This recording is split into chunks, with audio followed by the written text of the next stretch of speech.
So kind of looking back over your career now, can you tell me about how you got involved in CTE and what has led you to this career path? I took a home ec class and you had to sew, and I was quickly informed that I had no talent, no ability. My aunts would be disappointed, and I was like, I am not ever taking another one of these courses again. So the only class that was left to take Sewing was a home ec class back in the day. So I was like, okay, I can give this another shot.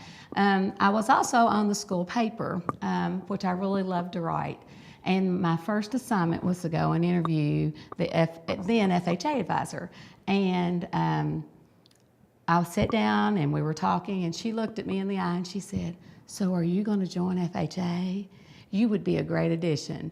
First person I can ever remember saying something positive to me. And when I left, I thought, you know what? She wants me. She wants me to be a part.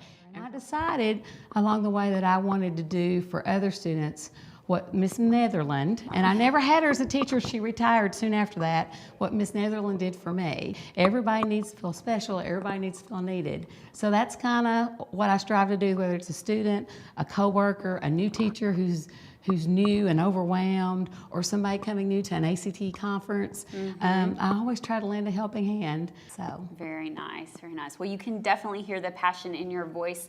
During your career, what are some of those milestone moments where you really knew I'm making a difference and I'm doing something that will have a lasting impact? Well, I had this one particular student who was a senior, and she had taken every test and she never met benchmarks, and she just hated taking tests. So when it came time to take her Serve Safe, she says, "I don't want to take this." She says, "I'm just going to fail again. It's just going to be another fail." I said, "You know what? You've got this." I said, "You work in a restaurant. We cater." I said, "This is stuff we do." And she passed. All the other kids got in the room. They cheered. Aww. The principal took her out to eat because it was a big deal for huge her. deal, yeah. And she's now working in the culinary arena. But you know, she realized she really thought she was a failure because she couldn't pass those tests. And we all know there's more to life than passing a test. Definitely. But to be able to do that. Can you tell us specifically a little bit about the business you started, the catering business with your students, and what that's done not only for the students but for your community? Just in the month of October, we've served about 950 people.